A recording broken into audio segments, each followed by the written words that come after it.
हम आज बात करेंगे कि आप 12th के बाद क्या कर सकते हैं।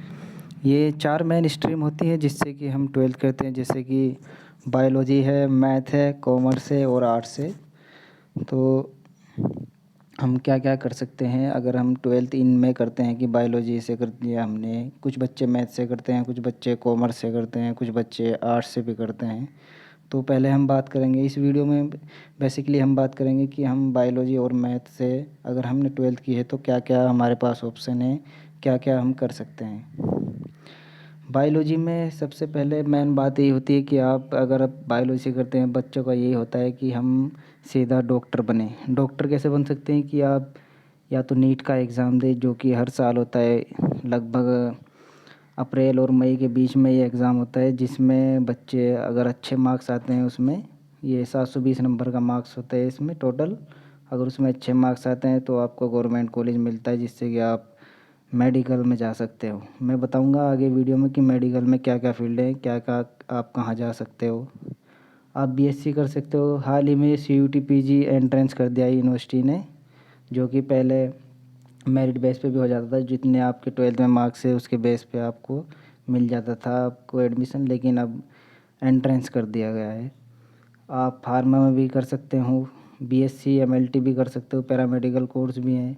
तो मैं डिटेल में बात करूँगा आगे इन वीडियो में कि आप क्या क्या क्या कर सकते हैं। नीट का एग्ज़ाम जैसे होता है, हर साल होता है मई और अप्रैल और मार्च के बीच में, या जून में भी होता है। तो यहाँ पे आप एमबीबीएस के लिए एडमिशन मिलता है, जिसमें अगर आपके अच्छे मार्क्स है तो गवर्नमेंट कॉलेज मिलेगा, तो आप एमबीबीएस कर सकते हो, जिसका ड्यूरेशन है 5.5 ईयर्स। और एलिजिबिलिटी है आपकी कि आपके बायोलॉजी में 50% मार्क्स होते हैं। कि मेन तो ये होता है कि आपको नीट में अच्छे मार्क्स आने चाहिए, जब भी आपको एडमिशन मिलेगा। आप बीडीएस भी कर सकते हो, जिसमें डेंटल होता है कि आप डेंटल से कर सकते हो कि 4 साल की होती है एलिजिबिलिटी, वही 50% मार्क्स। आप बीएमएस भी कर सकते हो, आप बीएचएमएस भी कर सकते हो। तो ये ऑप्शन है कि आप नीट की एग्ज़ाम देने के बाद कि आप इस इन फील्ड में जा सकते हो जहाँ पे आप डॉक्टर बन सकते हो। मेन आपका ये एमबीबीएस है, जहाँ से आप एमबीबीएस डॉक्टर बनते हो। यहाँ पे आप डेंटल यानी कि जो दांतों का डॉक्टर होता है वो बनता है। यहाँ पे बीएमएस यानी कि जो आयुर्वेदिक का होता है वो बनता है। जो बीएचएमएस होता है, या यहाँ पे आप होम्योपैथिक डॉक्टर बनते हो। सो जो क्रैश कोर्स है वो आपका एमबीबीएस ही है। तो मेन फोकस आप यहीं पे रखिए कि आप यही करें कि एमबीबीएस ही। अगर आपको 2-3 साल भी लगते हैं नीट का एग्ज़ाम देने में, तो उसमें कोई दिक्कत वाली बात नहीं, आपको देना चाहिए। कि आप ज़्यादा फोकस आप एमबीबीएस पर ही रखिए। तो बहुत से बच्चे होते हैं कि कि आपका नीट का एग्ज़ाम नहीं क्लियर हुआ तो आप क्या करें। तो आगे वीडियो बताता हूँ मैं आप क्या कर सकते हो। आप बीएससी भी कर सकते हो, जो कि सीयूटी यूजी एग्ज़ाम होता है हर साल, अभी लास्ट ईयर से ही स्टार्ट हुआ है। आपको वो देना होगा और उसके बेस पे, मेरिट के बेस पे ही जितने मार्क्स होंगे आपको यूनिवर्सिटी मिलेगी कि आप क्या कोर्स करते हो, वहीं पे आपको मिलेगा। आपको बीएससी ऑनर्स जूलॉजी भी कर सकते हो, बीएससी ऑनर्स बॉटनी भी कर सकते हो। बहुत से बच्चे कन्फ्यूज है कि ये एच क्या होता है, कि इसमें ऑनर्स और लाइफ साइंस में क्या फ़र्क है। ऑनर्स में ये फ़र्क है कि जैसे ये बीएससी ऑनर्स जूलॉजी है, तो इसमें आप सिर्फ जूलॉजी सब्जेक्ट ही पढ़ोगे। इसमें कोई बॉटनी केमिस्ट्री आपको नहीं पढ़नी पड़ेगी, सीधा आप जूलॉजी ही पढ़ोगे। जैसे ये बॉटनी है, आपको इसमें बॉटनी पढ़ेंगे, कोई जूलॉजी और केमिस्ट्री नहीं पढ़नी पड़ेगी।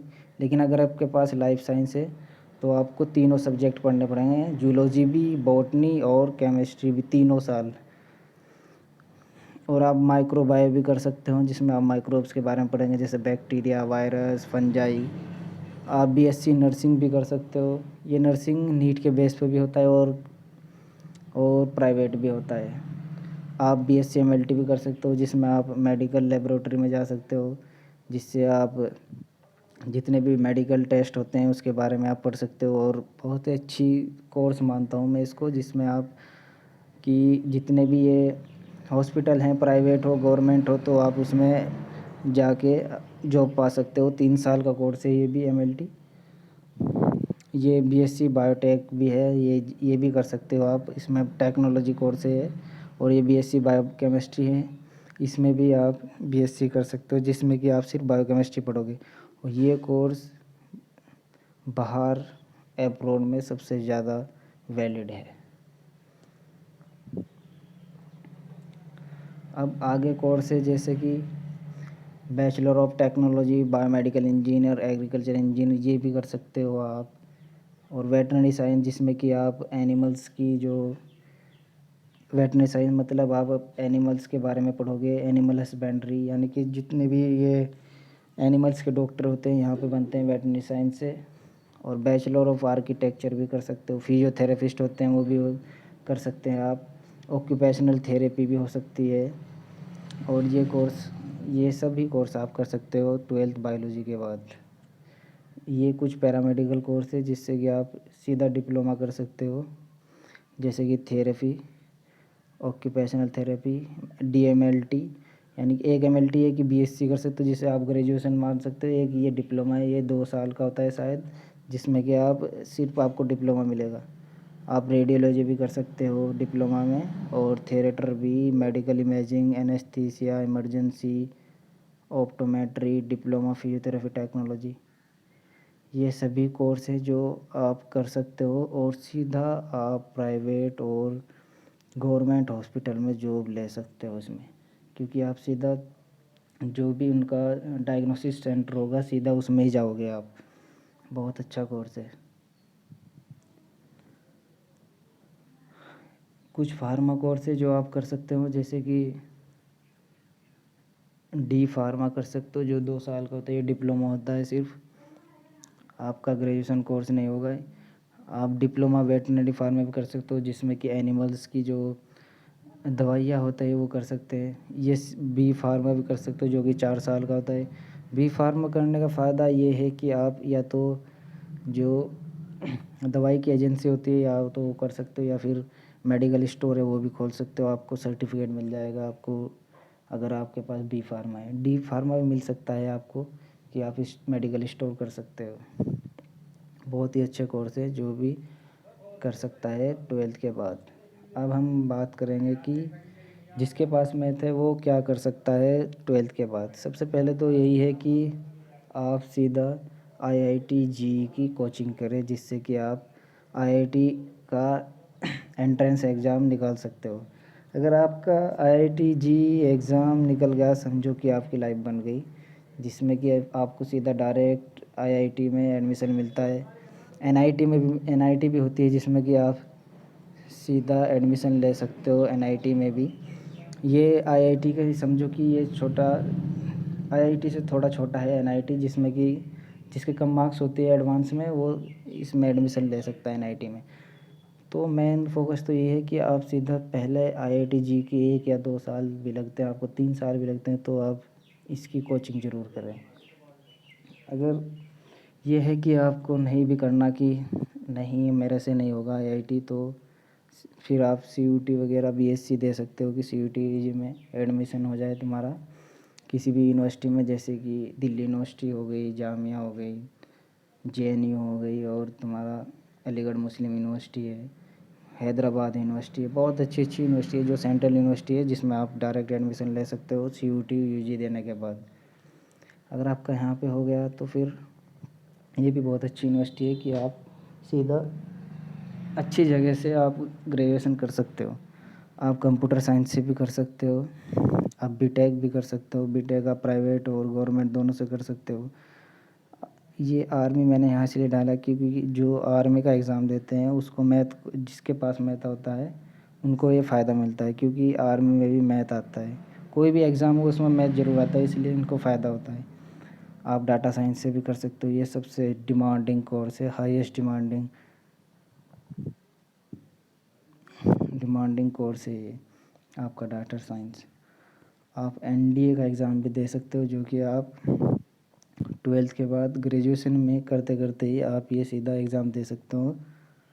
इसमें ग्रेजुएशन की नीड नहीं है, सिर्फ आपको 12th में मैथ होना चाहिए और एनडीए का एग्ज़ाम दे सकते हो, जो डायरेक्ट आपको एविएशन में लग सकते हैं, कोई टेक्निकल में भी लग सकते हैं, उसमें जो एविएशन का काम होता है। तो ये सबसे अच्छा अपॉर्चुनिटी है इसमें, मैथ जिसके पास मैथ है। लेकिन इसका एलिजिबिलिटी यही है कि आपके पास मैथ होना ज़रूरी है। तो बीएससी आप ऑनर्स से भी कर सकते हो, यानी सिर्फ आप मैथ पढ़ोगे उसमें। और फिजिकल साइंस भी है, जैसे कि आप मैथ भी पढ़ोगे, फिजिक्स भी पढ़ोगे और केमिस्ट्री भी पढ़ोगे इसमें। एक इसमें physical science plus computer science, यानी कि सिर्फ आप इसमें सीएस भी पढ़ोगे along with chemistry, physics and math. Aviation course भी कर सकते हो आप डायरेक्ट इसमें, अगर आपके पास मैथ है। और many other courses you can do it after 12th if you have math in 12th। सो ये बताया कि आप कि क्या क्या कर सकते हो आफ्टर बायोलॉजी मैथ। अगर आपके पास 12th में है तो आप ये कोर्स कर सकते हो। तो मेन फोकस आप यही रखिए कि अगर आपके पास बायो है तो नीट ज़रूर दे। और अगर आपके पास मैथ है तो आप ज़रूर आईआईटी ज़रूर दें, क्योंकि अगर